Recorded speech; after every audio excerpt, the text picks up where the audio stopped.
사도신경으로 신앙 고백 드림으로 새벽 예배 시작합니다. 전능하사 천지를 만드신 하나님 아버지를 내가 믿사오며 그 외아들 우리 주 예수 그리스도를 믿사오니 이는 성령으로 잉태하사 동정녀 마리아에게 나시고 본디오 빌라도에게 고난을 받으사 십자가에 못 박혀 죽으시고 장사한 지 사흘 만에 죽은 자 가운데서 다시 살아나시며 하늘에 오르사 전능하신 하나님 우편에 앉아 계시다가 저리로서 산자와 죽은 자를 심판하러 오시리라. 성령을 믿사오며 거룩한 공회와 성도가 서로 교통하는 것과 죄를 사하여 주시는 것과 몸이 다시 사는 것과 영원히 사는 것을 믿사옵나이다. 아멘. 이 아침에 우리에게 주시는 하나님의 말씀은 요한계시록 18장 9절에서 19절 말씀까지, 요한계시록 18장 9절에서 19절 말씀까지 우리 말씀 찾으셨으면 한 목소리로 같이 읽습니다. 그와 함께 음행하고 사치하던 땅의 왕들이 그가 불타는 연기를 보고 위하여 울고 가슴을 치며 그의 고통을 무서워하여 멀리 서서 이르되 화이또다 화이또다 큰 성 견고한 성 바벨론이여 한 시간에 내 심판이 이르렀다 하리로다. 땅의 상인들이 그를 위하여 울고 애통하는 것은 다시 그들의 상품을 사는 자가 없음이라. 그 상품은 금과 은과 보석과 진주와 세마포와 자주옷감과 비단과 붉은 옷감이요 각종 향목과 각종 상아 그릇이요 값진 나무와 구리와 철과 대리석으로 만든 각종 그릇이요 계피와 향료와 향과 향유와 유황과 포도주와 감람류와 고운 밀가루와 밀이요 소와 양과 말과 수레와 종들과 사람들의 영혼들이라. 바벨론아, 네 영혼이 탐하던 과일이 네게서 떠났으며 맛있는 것들과 빛난 것들이 다 없어졌으니 사람들이 결코 이것들을 다시 보지 못하리로다.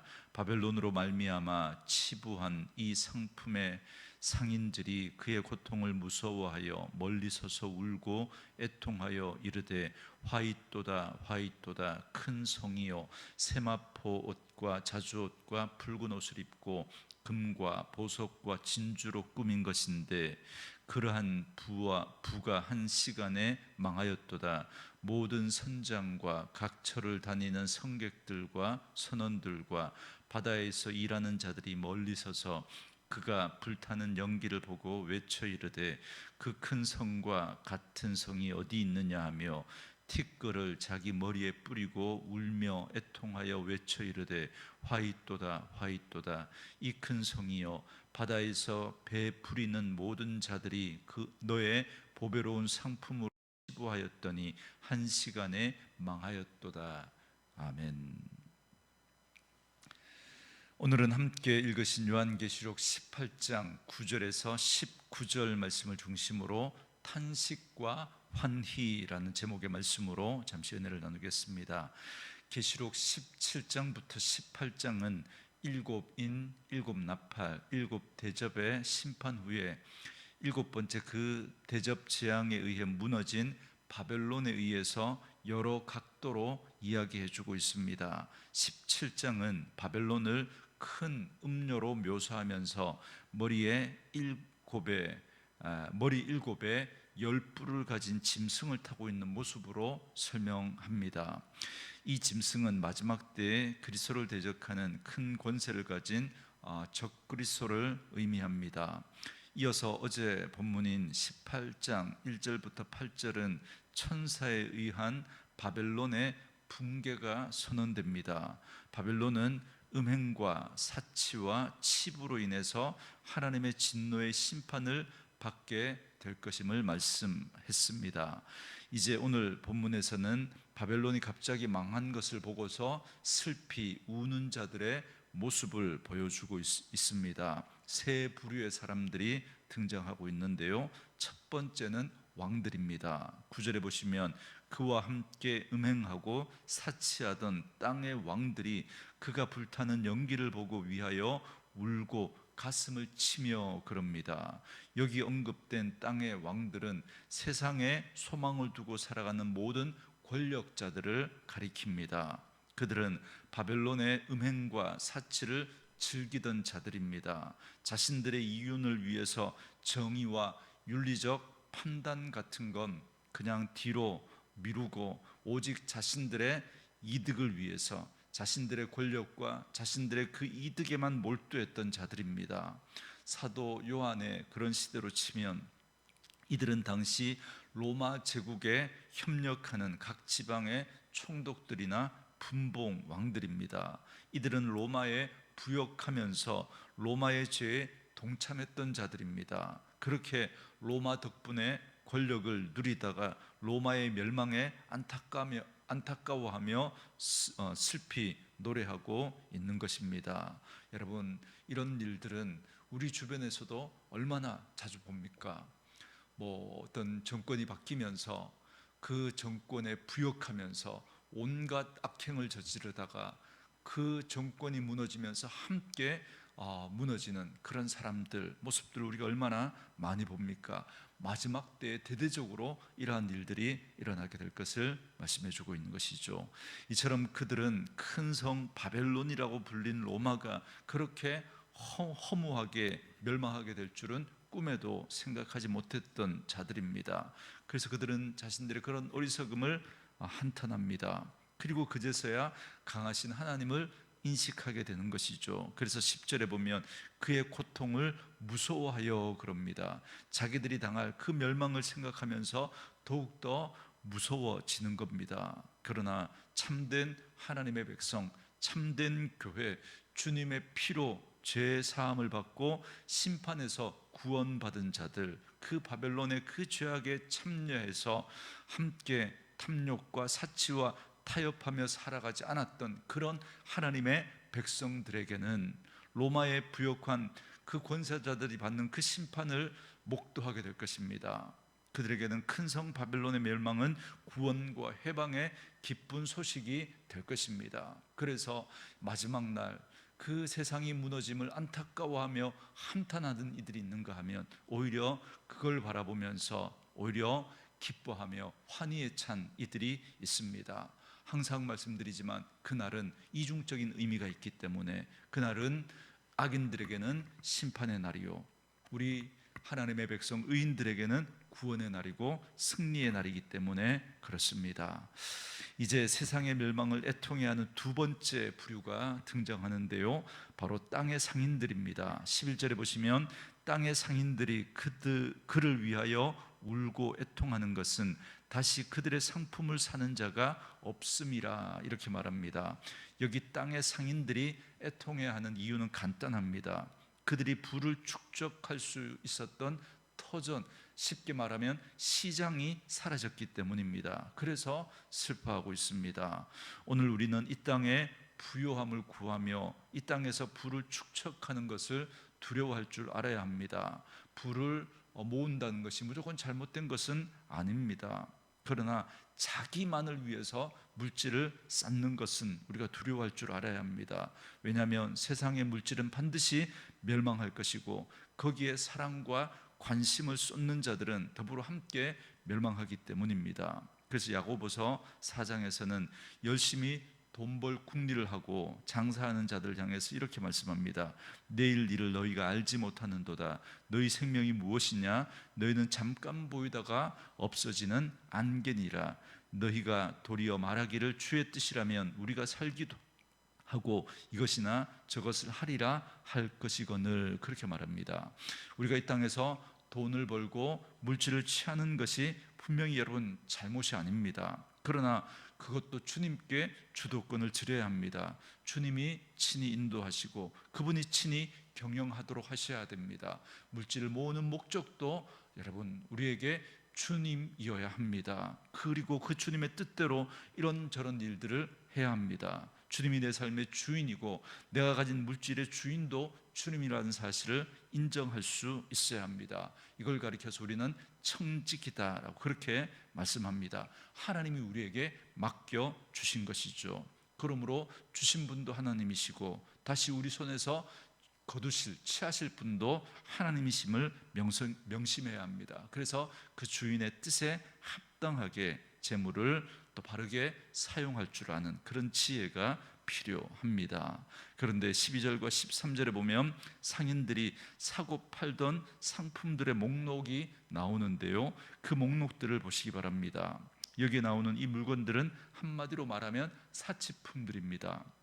생계를 유지하기 위한, 살아가는데 꼭 필요한 생필품들이 아니라 자신을 치장하고 과시하고 자랑하는 데 쓰이는 물건들입니다. 이런 것들은 사람의 영혼을 사고 파는 그런 행위와 같습니다. 우리는 좋은 옷과 명품으로 꾸미면 마치 우리 자신이 괜찮은 사람인 것처럼 그렇게 착각합니다. 이는 자신조차도 상품으로 취급하는 것입니다. 우리가 겉모습을 치장하고 화려하게 꾸미는 사이에 어느새 우리의 영혼은 잃어버리고 마는 것입니다. 그런데 오늘 말씀은 이 모든 것들은 반드시 사라지고 말 것이다 라고 14절에 분명히 말씀합니다. 세상은 세마포와 자주와 붉은 옷을 입고 금과 보석과 진주로 꾸몄습니다. 그렇게 입히고 꾸민 모습이 자기 자신이라고 착각했던 것이죠. 이 얼마나 어리석은 것입니까? 자기 자신과 자신을 꾸민 것을 동일시한 것입니다. 이런 것들은 하루아침에 다 사라져버리고 주님 앞에 발가벗겨지고 말 것입니다. 여러분, 그 마지막 때 우리가 세상에 그 어떤 화려한 것들로 우리를 꾸며서도 우리는 하나님 앞에 발가벗은 모습으로 서게 될 것입니다. 마치 아담과 하와가 무화과 나무 잎으로 자신을 가리려고 했던 그런 어리석음과 같은 것입니다. 결코 그런 것으로 가릴 수가 없는 것이죠. 그러므로 우리는 그리스도로 옷 입어야 합니다. 날마다 주님이 주시는 옷을 입어야 합니다. 주님의 의로움으로 우리 자신을 가릴 수 있습니다. 그때 우리는 주님 앞에 부끄럽지 않은 모습으로 우리는 서게 될 것입니다. 오늘도 말씀으로 이 하루를 시작하는 저와 여러분은 그렇게 주님을 의지하고 주님으로 옷 입고 살아가는 저와 여러분 될 수 있기를 주의 이름으로 축원합니다. 계속해서 17절 이하에 보면 바다의 운반자들이 바벨론의 멸망을 탄식하고 있습니다. 다시 말하면 해운업자들, 해상 무역을 통해서 큰 부를 쌓는 자들 역시 무역할 그 물건들이 사라졌기 때문에 슬퍼하고 있습니다. 더 이상 이익을 얻을 수가 없게 된 거죠. 그래서 슬퍼합니다. 자신들의 권력, 자신들의 특권, 재산 증식의 통로와 수단이 사라졌기 때문입니다. 18절에 보면 그들은 바벨론을 큰 성이라고 부르면서 바벨론이 무너졌음을 한탄합니다. 그들에게 있어서 세상은 큰 성이고 부와 권력이 약속된 성입니다. 결코 무너지지 않을 성으로 여겼습니다. 그런데 그들의 믿음과는 달리 세상은 허망하게 무너져 버립니다. 그러므로 오늘 바벨론의 멸망은 우리에게 종말의 때를 준비하는 신앙의 자세를 요구합니다. 본문의 왕들, 상인들, 선원들은 바벨론의 멸망을 보며 뒤늦게 탄식하지만 그들의 후회는 이미 때늦은 후회였습니다. 세상의 부와 권세를 쫓다가 하나님의 심판 앞에서 뒤늦게 후회할 뿐이었습니다. 그러나 우리에게는 지금이라고 하는 시간이 주어져 있습니다. 아직 남아 있습니다. 아직 돌이킬 수 있는 그런 회개의 기회가 아직 우리에게는 남아 있습니다. 여러분, 그 기회에 날려버리는 어리석은 자가 되어서는 안 됩니다. 혹시나 오늘 이 본문에 나오는 이들처럼 바벨론의 탐욕과 사치와 불의에 빠져 있다면 속히 거기서 도망쳐야 합니다. 예수 그리스도의 피로 재씻음을 받고 하나님의 심판을 준비하며 그분의 나라를 위해서 살아가야 합니다. 그러므로 세상의 영광은 덧없고 오직 하나님의 나라의 그 영광만이 영원하다는 사실을 꼭 기억하시고 세상을 살아가되 그 세상에만 소망 두고 살아가는 자가 아니라 세상을 사랑하며 살아가는 자가 아니라 오늘도 하늘 소망 붙들고 살아가는 저와 여러분 되시기 바랍니다. 오늘 이 땅에서 웃는 자들은 반드시 그날 슬퍼하게 될 것입니다. 그러나 이 땅에서 슬퍼하고 애통하는 자들은 반드시 그날 웃게 될 것입니다. 왜냐하면 그때는 세상의 심판 날이요, 우리에게는 구원이 완성되는 날이기 때문에 그렇습니다. 오늘 말씀은 음녀 바벨론이 멸망하는 그러한 모습을 보며 애국하는 그런 자들이 소개되고 있습니다. 그들은 음녀에게 단물을 빨고 자기 영혼을 바쳤던 자들입니다. 그들은 666에 길든 자들입니다. 여러분 666 그러니까 뭐 베리칩 뭐 이런 거 여러분 떠올리시겠지만 여러분 절대 그런 게 아닙니다. 여러분 666은 이 땅의 가치와 이 땅의 패턴과 이 땅의 논리와 이 땅의 삶의 방식, 이 땅의 그 탐욕에 물들어서 거기 마음에 빼앗겨 자신의 욕망을 따라 자신의 욕심을 따라 그걸 채우며 그 사람들의 삶의 방식을 따라가는 그 삶의 체계를 말하는 겁니다. 그게 666입니다. 그래서 그 체제의 표를 받고 철저히 따르는 자들, 그러한 자들을 가리키는 것이지 몸에 뭐 베리칩을 이식하고 그런 게 절대 아닙니다. 우리의 생각이 그 세상에 빼앗겨서 세상의 논리와 세상의 가치에 붙들려 살아가는 그 삶의 체제, 그 방식을 말하는 겁니다. 여러분 그 666에 길든 자들, 그러한 자들은 결국 그 땅에 소망을 두고 살아가는 자들이기 때문에 그 땅의 멸망을 안타까워하고 슬퍼하고 애통합니다. 그러면서 그들은 진정 두려워할 일을 보지 못합니다. 진정 슬퍼하고 애통해야 할 일을 깨닫지 못합니다. 그저 자신의 눈앞에 사라진 그 이익을 애통해야 할 뿐입니다. 음료와 같은 배를 타고 있던 자신에게 닥칠 운명은 전혀 생각하지 못하기 때문에 그렇습니다. 그래서 어리석고 아둔하기 짝이 없습니다. 그러나 그것이 666의 표를 받은 그들의 운명입니다. 그래서 세상을 살면서 하나님의 나라를 살아가는 성도의 삶은 참으로 신기합니다. 우리가 그러한 것들을 따르지 않습니다. 그러한 것들을 붙들지 않고 살아가면서 오히려 세상 사람들에게 어리석고 정말 저렇게 살아서 어떻게 살아가나 라고 그렇게 싶지만, 그러나 신기합니다. 하나님의 은혜가 그들의 삶을 붙들고 있기 때문에 그렇습니다. 하나님의 은혜가 없이는 우리는 살아갈 수 없는 자들입니다. 오늘도 그래서 오직 그 하나님의 은혜를 사모하며 그 은혜를 구하며 살아가는 그런 자들, 오늘도 하나님이 우리의 삶을 붙들고 인도하고 계신 줄 믿습니다. 오늘도 그 은혜를 구하며 살아가는 저와 여러분 될 수 있기를 주의 이름으로 축원합니다. 주신 말씀 묵상하시면서 우리 이 찬양 함께 들으시며 기도하는 시간 갖겠습니다.